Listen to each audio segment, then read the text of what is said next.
അതിജീവനത്തെക്കുറിച്ച് പറഞ്ഞു തുടങ്ങിയപ്പോൾ അതിൽ പരാജയങ്ങളുടെ ഒരു നീണ്ട അനുഭവങ്ങൾ തന്നെ വി എസിൻ്റെ ജീവിതത്തിൽ ഉണ്ടായിട്ടുണ്ട്. അതിപ്പോൾ സ്വന്തം ചെറുപ്രായത്തിലുണ്ടായിരുന്ന സ്വന്തം വ്യക്തി ജീവിതത്തിലായാലും പിന്നീട് പാർട്ടിയിൽ സജീവ രാഷ്ട്രീയത്തിലുള്ളപ്പോഴാണെങ്കിലും തെരഞ്ഞെടുപ്പിൽ തന്നെ പരാജയങ്ങൾ ഒരുപാട് അനുഭവിക്കേണ്ടി വന്നിട്ടുള്ളൊരു മനുഷ്യൻ. എം. വിജയൻ പറഞ്ഞതുപോലെ പരാജയം ഭക്ഷിച്ച് ജീവിച്ചയാൾ എന്നായിരുന്നു. എനിക്ക് തോന്നുന്നു ആ സംഭവങ്ങളെ വി എസോട് അടുത്ത് നിന്ന ആളുകൾ കാണുന്നത് ഒരുപക്ഷെ അതിൽ തളരുക എന്നുള്ളത് വി എസിനൊരു ശീലമില്ലാത്ത കാര്യമാണ്. അതെ, അതാണ് അതിലെ ഹൈലൈറ്റ്. അവസരങ്ങളായി മാറ്റുക എന്നതാണ് വി എസ് എല്ലാ കാലത്തും പരിപാലിച്ചു പോകുന്നത്. ഒരുപക്ഷെ നമ്മൾ ഒരു വലിയ നേതാക്കളെ കാണുമ്പോൾ നമ്മൾ സ്വാഭാവികമായി അവരിൽ നിന്ന് പ്രചോദനം ഉൾക്കൊള്ളും. ഒരുപക്ഷെ തോന്നുന്നു വി എസ് നാളെ നമ്മെ പഠിപ്പിക്കുന്നത് ഈ പ്രതിസന്ധികളിൽ നിന്ന് കാണുമ്പോൾ അതിൽ നമ്മൾ വീണു പോവാതെ അതിൽ നിന്ന് കൂടുതൽ ഊർജ്ജം ഉൾക്കൊണ്ട് നമുക്ക് മുൻപേ നടന്ന ആളുകൾ കാണിച്ചു തന്ന ഒരു വഴികളാണ്. ഒരുപക്ഷെ വി എസ് അങ്ങനെ ഒരുപാട് കാര്യങ്ങളിൽ കാണാം. കാരണം മുഖ്യമന്ത്രി സ്ഥാനത്തേക്ക് വി എസിനെ ഉയർത്തിക്കാട്ടി വരുന്ന ഒരു തെരഞ്ഞെടുപ്പിൽ ജയിച്ചാൽ ഉറപ്പായും മുഖ്യമന്ത്രിയാകും എന്ന് എല്ലാവരും കരുതിയിരുന്നൊരു തെരഞ്ഞെടുപ്പിൽ വി എസ് പരാജയപ്പെടുകയാണ്. അവിടെ ഒരുപക്ഷെ വി എസ് പരാജയപ്പെടുമ്പോൾ അദ്ദേഹത്തിൻ്റെ പ്രായം കൊണ്ട് അദ്ദേഹം ഇനി ഒരിക്കലും ആ സ്ഥാനത്തേക്ക് എത്തില്ല എന്ന് സാധാരണഗതിയിൽ കേരളത്തിൽ മാറി മാറി ഭരിച്ചുകൊണ്ടിരിക്കുന്ന ഒരു കാലഘട്ടം കൂടിയാണ്. അപ്പോൾ അതുകൊണ്ട് ഇനി വി എസിനൊരു തിരിച്ചുവരവ് ഉണ്ടാകില്ല എന്ന് ഒരുപക്ഷെ രാഷ്ട്രീയ എതിരാളികൾ കരുതിക്കൊണ്ടിരിക്കുന്ന ഒരു സമയത്ത് കേരളം കണ്ട ഏറ്റവും മികച്ച പ്രതിപക്ഷ നേതാവായി വി എസ് മാറുകയാണ്. അവിടെയാണ് ഒരുപക്ഷെ എനിക്ക് തോന്നുന്നു ഇനിയുള്ള പ്രതിപക്ഷ നേതാക്കന്മാർ, ഒരുപക്ഷെ നമ്മൾ ഇപ്പോൾ കണ്ടുകൊണ്ടിരിക്കുന്ന പ്രതിപക്ഷ നേതാക്കൾക്ക് ഒരു മുൻമാതൃക എന്ന് പറയാൻ അതിനു മുമ്പുള്ള ആളുകളായിരിക്കില്ല. എപ്പോഴും വി എസ് കാണിച്ച ഒരു പ്രതിപക്ഷ നേതാവുണ്ട്. ഒരുപക്ഷെ പലപ്പോഴും ആളുകൾ വിലയിരുത്തുമ്പോൾ വി എസ് എന്ന മുഖ്യമന്ത്രിയെ വിലയിരുത്തുന്നതിൽ കൂടുതൽ വി എസ് എന്ന പ്രതിപക്ഷ നേതാവിനെയായിരിക്കും നമ്മെ കൂടുതൽ അടുപ്പിച്ചിട്ടുണ്ടാകുക. ഒരുപക്ഷെ ആ കാലഘട്ടത്തിൽ ഈ പ്രായത്തിലും ഈ മനുഷ്യൻ ഓരോ വിഷയത്തിലും എടുക്കുന്ന നിലപാട്, ഒരു വിഷയം പഠിക്കാൻ വേണ്ടി അദ്ദേഹം കാണിക്കുന്ന കൂടുതൽ താല്പര്യം, ഒരു സ്ഥലത്ത് പോയി കാണാൻ, ഇപ്പോൾ ഏതെങ്കിലും ഒരു സമരം നടക്കുന്ന സ്ഥലത്ത് ഒരു റിപ്പോർട്ട് തേടാൻ അദ്ദേഹത്തിന് വലിയ അധ്വാനമില്ലാതെ തന്നെ അത് ചെയ്തു കൊടുക്കാൻ മാത്രമുള്ള ആളുകളുണ്ട്. പക്ഷെ അവിടെ പോയി അവരെ കണ്ട് അവരുടെ പ്രശ്നങ്ങൾ അതിനുവേണ്ടി ഏത് പ്രതിസന്ധികളും മറികടക്കാൻ വി എസ് ആ പ്രായത്തിൽ തന്നെ തയ്യാറായിരുന്നു എന്നുള്ളതാണ്. വി എസിൻ്റെ മൂന്നാറിലേക്കുള്ള യാത്രയായാലും മറ്റ് സമര വേദികളിലേക്കുള്ള യാത്രയായാലും അവിടെയൊക്കെ വി എസോട് അടുപ്പമുള്ള ആളുകൾ നമുക്കിത് ഇവിടെ നിർത്താം എന്ന് പറയുന്ന ഘട്ടത്തിൽ പോലും വി എസ് പറയുന്നത് എനിക്കിനിയും കാണാനുണ്ട് അവിടെ എന്നതാണ്. കാരണം ഏറ്റവും ആ ചോദ്യങ്ങളാണത്. എല്ലാ വിഷയങ്ങളിലും വി എസിന് അതിനൊരു മറുപുറം അടിസ്ഥാനപരമായി മനുഷ്യർക്ക് എന്താണ് വേണ്ടത് എന്നതിൻ്റെ ചോദ്യത്തിൻ്റെ ഉത്തരം കണ്ടെത്തലായിരുന്നു വി എസിൻ്റെ എല്ലാ ജീവിതത്തിലും നമ്മൾ കാണുന്നത്. ഒരുപക്ഷെ സുരേഷ് കുമാറൊക്കെ മുൻപ് പലരും അത് പറഞ്ഞു സൂചിപ്പിച്ചതാണ്. കാരണം സുരേഷ് കുമാർ അത് ഇന്ന് പത്രത്തിൽ സുരേഷ് കുമാറിൻ്റെ ഒരു ഓർമ്മ എഴുതുന്നത് ഈ ലോട്ടറി മാഫിയയുമായി ബന്ധപ്പെട്ടാണ്. ആദ്യമായി സുരേഷ് കുമാർ വി എസുമായി ബന്ധപ്പെടുന്നത്. അന്ന് വി എസ് പ്രതിപക്ഷ നേതാവാണ്. അന്ന് പോലും പറയുന്നത് ഈ മനുഷ്യരെങ്ങനെ ഇതിൽ അടിമപ്പെടുന്നു എന്നതാണ് വി എസിൻ്റെ പ്രശ്നം. ഈ സാധാരണക്കാരെങ്ങനെ ഇതിൽ അടിമപ്പെടുന്നു, സാധാരണക്കാർക്ക് ഈ ഭൂമി കുംഭകോണം നടക്കുന്ന സമയത്ത് ഈ ആദിവാസികളെ മുന്നിൽ നിർത്തി ഭൂമി കൈയേറ്റം നടത്താൻ ഒരു മാഫിയ ശ്രമിക്കുമ്പോൾ ആ മനുഷ്യരെ മറന്നുകൊണ്ടല്ല വി എസിൻ്റെ ചോദ്യങ്ങൾ. വി എസ് ആ മനുഷ്യരിലേക്കാണ് പോകുന്നത്. അവരുടെ പ്രശ്നം പരിഹരിക്കാം, അതിനു കൂടി ചേർന്നാണ് വി എസിൻ്റെ സമര പോരാട്ടങ്ങൾ. ആ അർത്ഥത്തിൽ എല്ലാ പ്രശ്നങ്ങളും മുന്നിൽ വരുമ്പോഴും വി എസ് അത് തൻ്റെ പരാജയങ്ങൾ എന്ന് പറഞ്ഞ് അതിൽ മാറിപ്പോകാനല്ല, ആ സമയത്ത് എന്ത് ചെയ്യാം എന്ന് നമുക്ക് കാണിച്ചു തന്നൊരു നേതാവാണ്. ഒരുപക്ഷെ അതുകൊണ്ട് തന്നെ എനിക്ക് തോന്നുന്നു ഒരുപക്ഷെ വി എസ് എന്ന മുഖ്യമന്ത്രിയേക്കാൾ കൂടുതൽ നമ്മുടെ മനസ്സിൽ ആഴത്തിൽ പതിഞ്ഞ ഒരു മുഖം വി എസിൻ്റെ പ്രതിപക്ഷ നേതാവ്. കാരണം അതെപ്പോഴും അത്തരത്തിലൊരു പ്രതിപക്ഷ നേതാവ് ഉണ്ടാകേണ്ടത് ഭരിക്കുന്നവർക്ക് കൂടി ഭയമുണ്ടാകേണ്ട സാഹചര്യമാണ്. കാരണം ആർക്കും എന്തും ചെയ്യാം എന്ന തരത്തിൽ ഒരു ഭരണം ഉണ്ടാകരുത്. അവിടെയും നമ്മളെപ്പോഴും പറയും, നമുക്ക് കൂടെ ഓടാൻ ചിലരുള്ളത് കൊണ്ടാണ് നമുക്ക് വിജയിക്കാൻ പറ്റുന്നതെന്ന് പറയുന്നത് പോലെ നമുക്ക് ചോദ്യം ചെയ്യാൻ ചിലരുള്ളത് കൊണ്ടാകണം നല്ല രീതിയിൽ ഭരണവും പോകുന്നത് എന്ന് പറയുന്നത് പോലെ ആ ഒരു പ്രതിപക്ഷ നേതാവ് എന്ന തരത്തിൽ വി എസ് തുടങ്ങിയ ഒരു മുഖമുണ്ട്. അതിനു മുമ്പേ തന്നെ വി എസിൻ്റെ ഒരു മനുഷ്യായുസിന് വേണ്ട ജീവിതങ്ങളെല്ലാം കഴിഞ്ഞതിന് ശേഷമാണ് ഒരുപക്ഷെ നമ്മുടെ തലമുറക്ക്, ഒരുപക്ഷെ 90s കിഡ്സ് എന്ന് നമ്മൾ പറയുന്ന നമ്മുടെ തലമുറക്ക് വി എസിനെ കാണാനാവുന്നത്. വി എസിനെ നമ്മൾ അറിയുന്നത് ആ അർത്ഥത്തിലാണ്. ഇന്നത്തെ മാധ്യമങ്ങൾക്ക് ഇന്നത്തെ പുതിയ സോഷ്യൽ മീഡിയ കാലത്ത് ജീവിക്കുന്ന ആളുകൾക്ക്, ടെലിവിഷൻ കാലത്ത് ജീവിക്കുന്ന ആളുകൾക്ക് വി എസിനെ ആ അർത്ഥത്തിലാണ് നമ്മൾ കുറച്ചുകൂടി രസകരമായി തമാശകളിലൂടെ കണ്ട് ശീലിച്ചാണ് വി എസിലേക്ക് ആകൃഷ്ടരായിട്ടുണ്ടാകുക. പക്ഷെ അത് നമുക്ക് മുൻപുള്ള തലമുറക്ക് അതല്ല ആ ജീവിതം.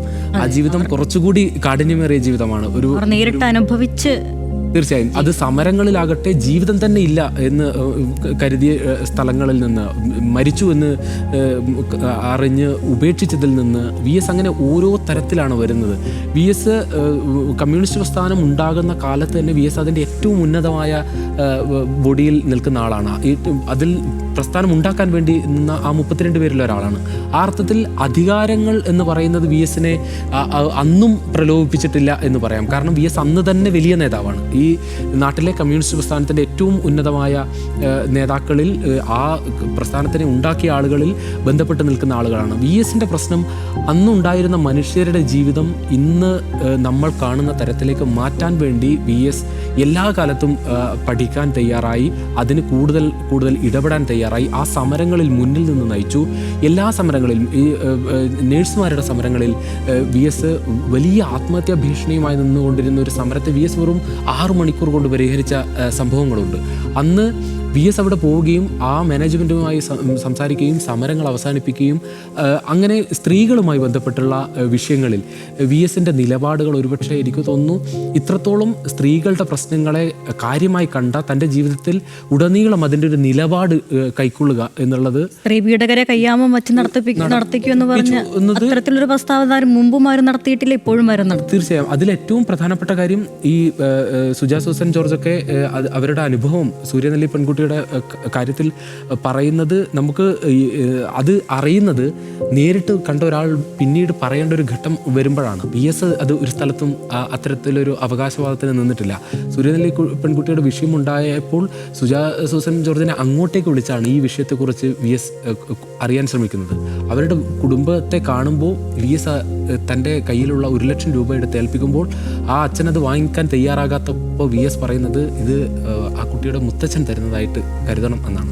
അതായത് ഒരു പ്രശ്നത്തിലേക്ക് പോകുമായിരുന്ന, ആത്മഹത്യയിലേക്ക് പോകും എന്ന് ചിന്തിച്ചിരുന്ന ഒരു കുടുംബത്തെ തൻ്റെ കയ്യിൽ, അത് അദ്ദേഹം കോടതി വിധി പോലും പുറത്തു വന്നപ്പോൾ അത് എങ്ങനെ ജീവിക്കുമെന്ന് ചിന്തിച്ചൊരു കുടുംബത്തിന് മുമ്പിലേക്കാണ് വി എസ് ആ പ്രതീക്ഷ കൊടുക്കുക എന്നുള്ളതാണ്. അത് മനുഷ്യർക്ക്, അതാണ് എനിക്ക് തോന്നുന്നു ഈ മുദ്രാവാക്യം വിളിക്കുന്ന ആളുകളിൽ പലരും വി എസിനെ കാണുന്നത് ഒരു നാഥൻ എന്ന അർത്ഥത്തിലാണ്. നമ്മളുടെ ഇടയിൽ നിന്ന് നമുക്ക് നഷ്ടമാകുന്ന, നമ്മൾ ഒരു കാരണവരെ കാണുന്നത് പോലെയാണ് വി എസിനെ ഈ കാലഘട്ടത്തിലെ ഒരു വലിയ വിഭാഗം ആളുകൾ കാണുന്നത്.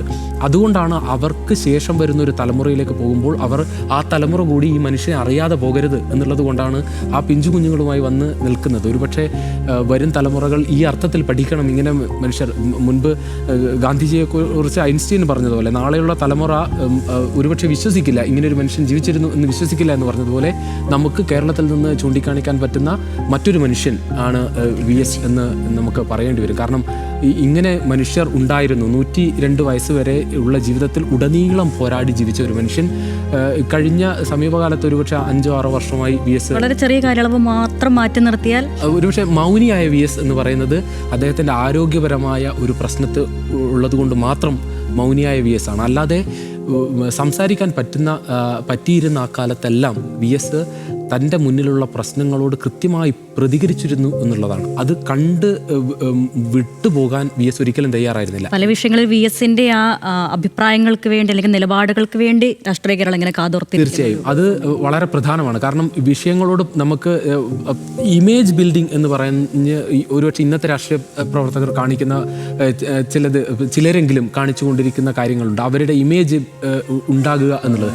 വി എസിന് അങ്ങനെ ഇമേജിനെ കുറിച്ചൊരു ഭയമുണ്ട് എന്ന് തോന്നിയിട്ടില്ല. കാരണം വിഷയങ്ങളെ വിഷയാധിഷ്ഠിതമായി തന്നെ പറയുകയാണ്. ഇപ്പോൾ ഇന്ന് പോലും നമുക്ക് ജോസഫ് സി മാത്യു വി എസിനെ കുറിച്ച് ഈ പിണറായി വി എസ് ദ്വന്ദ്വം തരത്തിൽ പറഞ്ഞപ്പോൾ അത് ഉണ്ടായിരുന്നോ എന്ന് ചോദിച്ചപ്പോൾ അതിനെ ഖണ്ഡിച്ചുകൊണ്ടാണ് അദ്ദേഹം പറയുന്നത്. വി എസിന് അങ്ങനെ വ്യക്തികളോടുള്ള വിഷയമേ അല്ല, പ്രശ്നങ്ങളോടാണ് വി എസ് എല്ലാ കാലത്തും പറഞ്ഞുകൊണ്ടിരിക്കുന്നത്. അത് അതിൻ്റെ ഉദാഹരണമായി അദ്ദേഹം പറയുന്നത് ഗണേഷ് കുമാറുമായിട്ടുള്ള ഒരു വിഷയം പറയുകയാണ്. അപ്പോൾ ഗണേഷ് കുമാറുമായിട്ടുള്ള ഒരു വിഷയം പറയുമ്പോൾ അദ്ദേഹം പറയുന്നത് നെല്ലിയാമ്പതിയുടെ വിഷയത്തിൽ ഗണേഷ് കുമാർ എടുത്ത നിലപാട് കറക്റ്റാണ്. അതുകൊണ്ട് ഈ സമയത്ത് ഗണേഷ് കുമാറിനെ നമ്മൾ ദുർബലപ്പെടുത്തണ്ട.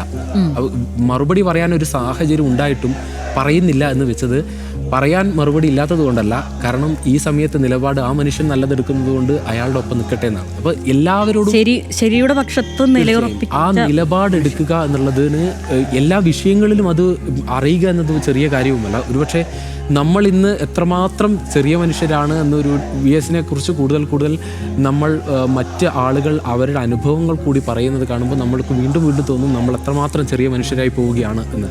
കാരണം ആ തരത്തിൽ VS ജീവിച്ച് കാണിച്ചു കൊടുത്തൊരു മനുഷ്യനാണ്. അതാണ് നേരത്തെ ഞാൻ പറഞ്ഞു പോയത്. 11 വയസ്സിനുള്ളിൽ കഴിഞ്ഞതിന് ശേഷം ഒരു 91 വർഷക്കാലം അദ്ദേഹം പോരാടുകയാണ്, ഒറ്റക്ക് പോരാടുകയാണ്. തൻ്റെ ചുറ്റിലുള്ള മനുഷ്യരെ കണ്ട് അവർക്ക് വേണ്ടി ഓരോ നിമിഷവും ജീവിതം നഷ്ടമാകുമായിരുന്ന സമയങ്ങൾ. അതാണ് പറഞ്ഞത്, 43 ഇവിടെ കയ്യൂരിൽ സമരം നടക്കുമ്പോൾ അവിടെ പുന്നപ്രവയലാറിൽ 46 സമരം നടക്കുന്ന ഒരു കാലഘട്ടത്തിൽ VS വളരെ ചെറുപ്പക്കാരനാണ്. 23 വയസ്സാണ് VSൻ്റെ അന്നത്തെ പ്രായം. അപ്പോൾ 23 വയസ്സിൽ VS അന്നത്തെ ഭരണാധികാരികളുടെ നോട്ടപ്പുള്ളിയാണ്. ഈ ഒളിവിൽ കഴിയേണ്ടി വന്ന, ഈ അറസ്റ്റ് ചെയ്യപ്പെട്ട, ക്രൂരമായ പീഡനങ്ങളിൽ ഏറ്റുവാങ്ങേണ്ടി വന്ന, നമ്മൾ ഭഗത് സിംഗിനെയൊക്കെ പറയുന്നത് പോലെ ഭഗത് സിംഗ് മരിക്കുന്ന പ്രായം ആ പ്രായമാണ്.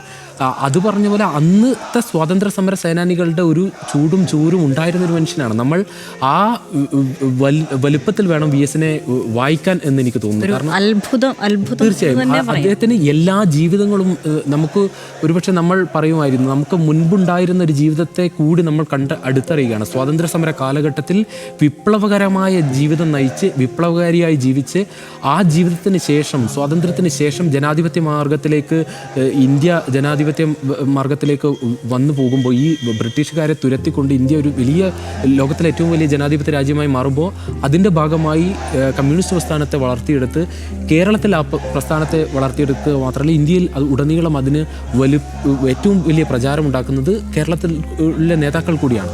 ആ നേതൃത്വപരമായ പങ്കുവഹിച്ച് അവിടെ നിന്ന് അദ്ദേഹം പാർട്ടിയിലാകട്ടെ വലിയ പ്രതിസന്ധികൾ ഒരുപാട് നേരിട്ടപ്പോഴും അതിനെ ഒന്നൊന്നായി തരണം ചെയ്ത് വളർന്നു വന്ന നേതാവാണ്. നമുക്കതിന് ശേഷവും വലിയ ജീവിതം VS കാണിച്ചു തന്നു എന്നുള്ളതാണ് പല തലമുറകൾക്ക് മാതൃകയായി എന്നത് കൂടിയാണ് ഒരുപക്ഷെ VSനെ നമ്മൾ വായിച്ചെടുക്കുമ്പോൾ മനസ്സിലാക്കുന്നത്.